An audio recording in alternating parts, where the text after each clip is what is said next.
Nene, Foxy Mama 365. We're back again with another scoop of the Real Housewives of Atlanta. This is the final episode, okay? This episode didn't really give me that much, but before I go into that, I hope everyone is keeping healthy, safe. My great condolences to people that have lost family, friends, and loved ones. Yeah, this too will pass. Hopefully, you know, we can continue to maintain social distancing and just stay healthy, do our best, and prayers up for all the doctors, nurses, people that are having to be in the first responders. Everyone pretty much. We're back in school now, so a big props to the teachers trying to figure it out as we go along, the police officers, and pretty much everyone that's doing their bit. Thank you. Now guys, did you guys get into yesterday? So 2 days ago, Babyface and Reid were meant to do like a battle, you know, over their music. Now the first night I wasn't tuning. Thank God for that, because I was like, oh my gosh, there's just so much going on. Anyways, I didn't tune in the first night, and I heard it was a lot of rubbish. Because Reid came extra prepared, okay? He came way prepared with his band, and he had this. I cannot get over that guy. He was and the rest of the people were like, what the hell, we can't hear the music, what the hell? But the young man beside Reid, he was going for it, okay? I ain't seen anything, but the good thing of it is, even though he didn't work the first night, he eventually apologized and had to come back the second day, and decided to do it the next day. Babyface was really gracious, because by the end of the night, everybody was so frustrated. Babyface was like, oh, you know, from the clips I saw, you know. But the next day, I was able to tune in. I didn't start from the very beginning, but oh my God. Michael said Babyface. Now, Michael Jackson really wanted to have a date with Halle Berry. I wonder how that would have worked out. Michael Jackson and Halle Berry. Whoever knows.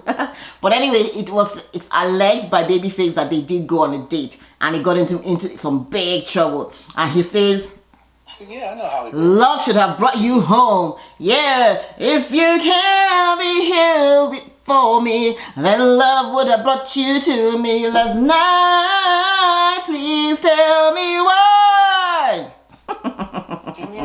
Any which way, so that was one song that was totally like yes for Babyface. Then of course Reid came back with I want that baby. Oh yeah, I got my life yesterday. Pretty much I did. So if you grew up in that era, which was like the 90s and early, yeah, pretty much the 90s. I mean, there were so many people in on it. Like I was like, whoa. At a point, I saw Phaedra Parks was there. I saw Porsha was there. We had Dr. Dre call in. He actually was like calling in and actually spoke to Reid. I know Snoop was there. There were just so many big names. Karen White was there. Janet Jackson came in at a point. There were just so many. Michelle Obama actually also came in, and she was like, yeah. Which was, for me, that was like, yeah, Michelle Obama was actually there too. Snoop Dogg was there as well. You know, big props up to Timberland, who apparently has, it's called High Versus, I think, or something like Versus. He's hashtag the Versus name and kind of like, yeah, done the business thing to make sure he owns that. So just in case other artists want to do, you know, thing. It was so, at a point they had over 500,000 people watching. So by the second night, Reid had gotten his act together. By the time he had been bashed, he had become a serious meme on Twitter and Facebook and social media about him not being able to understand the way social media works. He was like, okay, I got to get it together. He got rid of the band. He got rid of the drum set. He got rid of the, however, like, yeah, just, you know, we just want to hear the music and just really, it was, of course, by the time he came into, he played SWV, Love Will Be Right Here, yes. And then, of course, they also got into my absolute favorite, Babyface's Tevin Campbell, I'm Ready. You know I'm ready to love you too. Okay. Real Housewives of Atlanta, season 12, episode 21. So this season has really dragged on, and I'm so happy that it's over, because at the end of the day I was like, really, they actually took us to the beginning of the season, and I'm like, oh, that was actually this season. Snake Gate and all, Cookie Lady and all, Kandi surrogacy and the divorce from Kenya. Now I have a question for you guys. Do you guys really think that Kenya on her own can carry a season of the Real Housewives? I'm saying without Nene. Can Kenya, Kandi, can they carry a season of the Real Housewives? Now I remember Kandi like 4 seasons ago with Phaedra. Kandi was like the head bitch in charge. Nene wasn't there. I think that was season 9 it was. And it was a very good season because Phaedra really made that season the life. You know, so that's why people are saying, oh, to be nice. So Kenya on her own doesn't really have a storyline. Like, she's gotten married, you didn't get to see the marriage. She's gotten divorced, okay. She's dragged it on and dragged it on. But okay, they're separated. So what else is she going to offer? She can't fight Nene for the rest of her. What do you think? Can Kenya and Kandi carry a whole season of the Real Housewives of Atlanta without having to like pick on Porsha? Moving on. So Dennis don't want a big wedding. Really don't care. Porsha, I really don't care. You didn't have a storyline this year. I don't care. Get married, don't get married. Just don't have another kid outside wedlock. That's all. If Dennis wants a small wedding, give him a little wedding. I don't care. Keep it pushing. Kenya Moore's hair care lunch. Did you guys notice that there was no one from, none of the ladies was there at the Sally Henson beauty shop hair care lunch? No, Sally's Beauty hair care lunch. Kenya was launching her product, and there were none of the ladies was there. And at that point, she gives a talk with TMZ, and she's calling Nene a bully and says Nene doesn't have any friends. I don't care. Noelle is living her best life all the way in LA. Yeah, she's trying to get into acting. Cool. Good for her. I like the fact that Cynthia really just lets her do her thing and lets her live. Yeah, because, you know, by the time you get to like your 40s, you're like, oh, what have I, you know? So it's good that while she's young and able to do it and get out there, she can do that. So good for her. Kudos to Cynthia for doing a great job with her daughter. Momma Joyce is still on Todd's case, okay? Momma Joyce is relentless, and she says, hold tight to your money, okay? Put it in the trust fund. The will ain't even gonna work. Put it.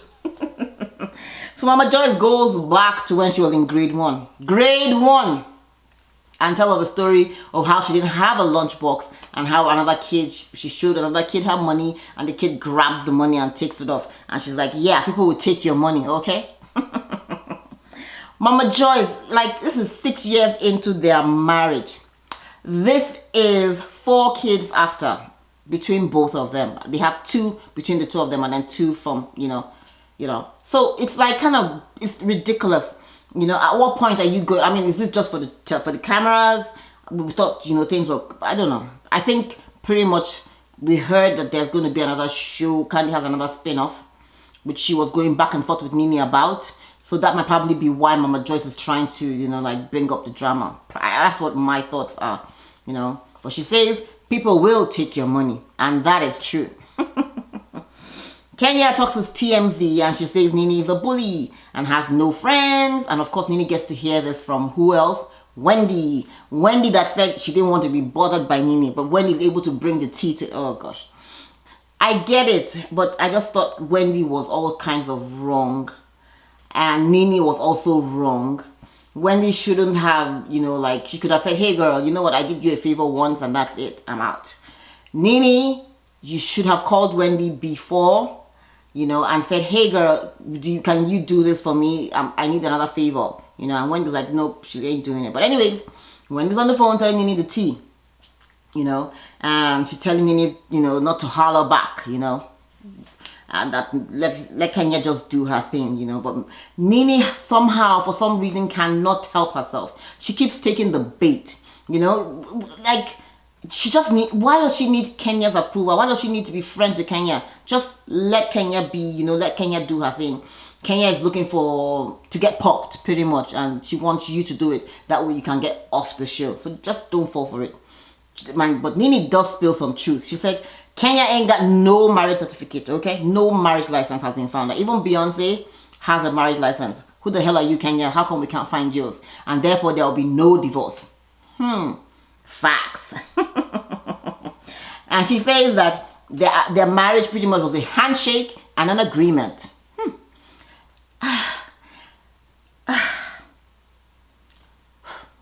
I ain't saying nothing.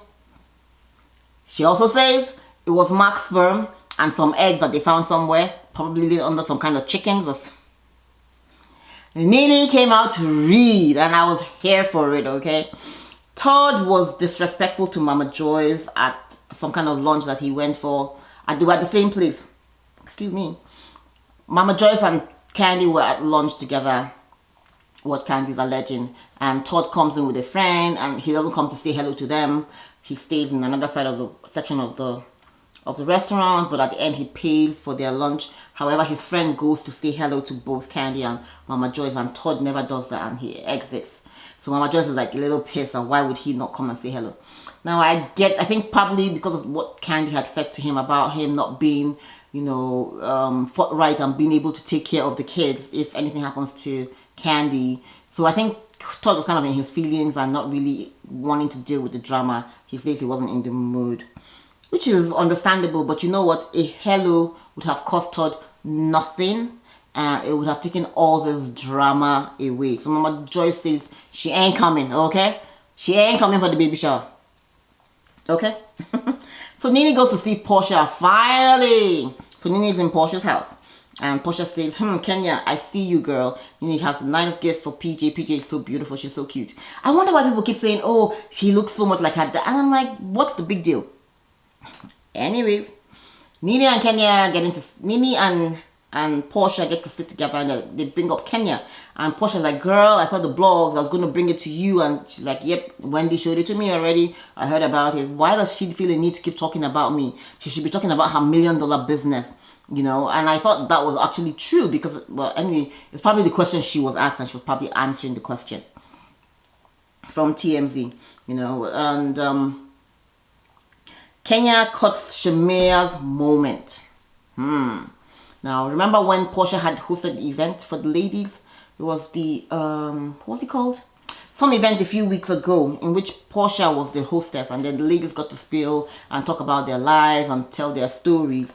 Shamea was telling her story about how her water broke, and while she was there, Kenya jumps in. They were sitting right beside each other. Kenya jumps in and says, oh yeah, she remembers, and how Shamea called her, and she was like, oh, Porsha was nowhere to be found. She didn't really know where Porsha was, but anyway, she was like, yeah, and Shamea was like, oh yeah, you were really cool and everything, you know. And the rest of us, I was thinking that, oh, okay, because I remember 3 or 2 seasons ago when Kenya just got married, they went to Houston when the Houston flood had just happened, and Shamea was going over to help, and Kenya was so dismissive of Shamea.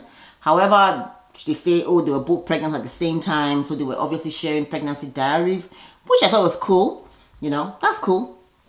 However, after the event, Porsha says that Shamea comes over to her and says, hey girl, I really didn't want to, you know, attack this while this thing was happening because it was your event, but I never called Kenya. Like, after the baby had come, I actually spoke to her after, only for us to now really hear that indeed, when her water broke, she didn't talk to anybody, you know, like her husband was there, excuse me, her husband was there. She actually went home to go change because they were at a restaurant of some sort. She went home to go change before they now headed to the hospital, and the baby came. Then she called Kenya afterwards.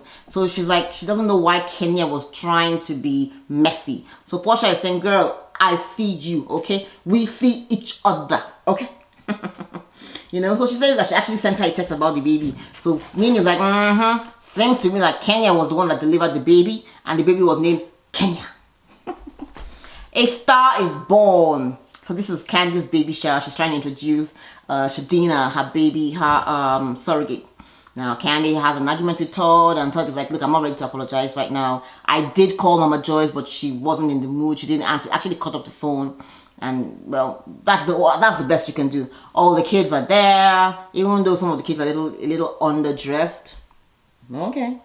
So they're going to be voting on the name, either Blaze or Banks. And I was wondering, who the hell does that? Okay. Shadina is there, the husbands are there, Nene is there with Greg, and a few of Dennis is there. Yeah, cool. And of course, Eva's little baby is there, Maverick is there, the surrogate is there. So they're doing a few games, which is kind of cool. The men get into the games. Marlo gets the shit started. Initially, there are two groups. The two groups come together. And of course, Marlo brings out her phone and like, Kenya, can you read this stuff for me, you know? And like, yeah, Nene's a bully with no friends. You know, it's not fake. And she's like, okay, so you really did try to tell people that Nene doesn't have friends. She's like, Nene, you really feel Nene is a bully? Yeah, Nene is a bully. She tried to spit on me. And that's why I say, Nene, you just fell into that. Kenya's always looking for something to, you know, to hold on to. And once you give her anything, she's going to hold on to that thing for the next 2 years. Like, she's never gotten back cool with Marlo because Marlo said, your mama don't want you. So Nene just giving Kenya something to talk about. She's going to talk about being spat on. And she's like, yeah, you did try. And the truth was, Nene did try to spit on her, but Nene did not spit on her. However, that was foul. It was so unnecessary. Nene was actually throwing popcorn at her. And that on its own is assault. Because even if you pour water on someone, whatever slight move that you change the person's assault, okay? So, and of course, they're going back and forth. You're a bully. No, you're the one. And it's like so ridiculous. And Kandi's over it, okay? Kandi's like, I'm done with these ladies. We could have settled this in Greek, but both of you walked out. You guys didn't want to settle it. Now you come to my event to come and do this? It's a special event for me. I might not be carrying my child, but I am pregnant and I'm about to have a child, okay? So anyway, she's going to get to introduce Shadina. Tucker! Todd is so cute. And at this point, ladies are still going back and forth. Now, if I wanted to spit on you, I would have done that because everybody knows that I'm the head bitch in charge. I would do whatever I want to do, okay? So Kenya walks over right where Nene is seated and she walks towards Shamea and beside Nene. And she's like, yeah, I want to talk to Shamea. Shamea, you know, and then Nene's like, girl, what the hell are you doing? At this point, you can see how Kenya is trying to be provocative. You know, she might not even be aware of what she does. I can't even believe that. I believe Kenya has thought this through because Kenya is a very manipulative person, and she says she reads the room. So she knew Nene was pretty much on like a 7, and by walking and standing right beside Nene, that would get Nene more aggravated. So Nene gets up and she's like, yeah, bitch, I am unready. You ain't gonna do none of that with me now, okay? You ain't gonna be doing none of that with me, okay? This ain't gonna be no Porsha, Cynthia situation on the boat, okay? I ain't gonna be kicking you all the... Nene is unready, okay? Security! Security! Usually that's Kenya's, you know, slogan. But anyway, this is coming from Kenya and Todd. Security, get those motherfuckers out, okay? We want to get to knowing what our baby's name is going to be. Kenya is very provocative, and I think it was just wrong for her to go and stand right beside Nene to talk to Shamea. What's she talking to Shamea about? Shamea is not in the conversation. She had Eva right beside her. She had Cynthia right beside her. She even had her cousin right behind her. So she could have turned around and spoken to her cousin and said, hey, do you understand? Like, it was just unnecessary. Marlo was across from the table from you. You could have been speaking to Marlo if Nene wasn't listening, you know, to try to hear you out. Why did you need to go round and right beside her? You know, it was just so provocative. Bravo, you guys need to, while it's okay, you know, they say everybody needs to use their words and all of that, we're ladies. However, you know, you just never know how you can go from 0 to 100 real quick. Eva and Cynthia are definitely Team Kenya, along with Kandi. Porsha and Marlo, along with Tanya, are now definitely Team Nene. So you see that now there are really two teams and the lines have been drawn in the sand. So, we'll see. Todd apologizes to Kandi and Momma Joyce, which is kind of cool, right? And the baby is gonna be, woohoo! Baby Blaze! It's kind of nice, but I just don't understand how other people can well, it's okay. So the baby's gonna be Blaze. So of course, then this is pretty much the end of the season. It's a wrap, yeah. So there's gonna be no wedding for Porsha this year. Cynthia's gonna be getting married. She says she's getting married. I think she says 10/20/20 of this year. Kenya is still separated from Mark and hasn't still her beautiful baby still hasn't met Mark's parents. You know, it's just kind of sad. Nene is moving on with her life, and we'll see. We're looking forward to I am looking forward to the reunion, but I really don't want a reunion where they are like, you know, no, where they can't really have a face-off and, you know, like have a one-on-one, you know. And then, of course, what makes the reunion very interesting is how they get to sit and all of that. And you know, Kenya has done all of this just so she can sit down right beside Andy again. We'll see. Eva said last week that, oh, Nene wasn't the one that brought her on to the show, and she was on Kandi's live feed, and she's like, nope, let her make it very clear. And Nene's like, okay. Well, it's just going to be an interesting reunion, because at this point, this line has been drawn in the sand, and we're all looking forward to it.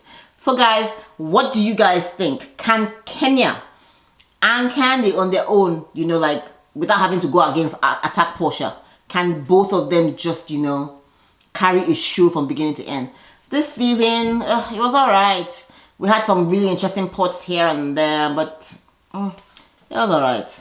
Thanks for watching, guys. Be sure to subscribe. Be sure to like and share. Bye. Stay healthy.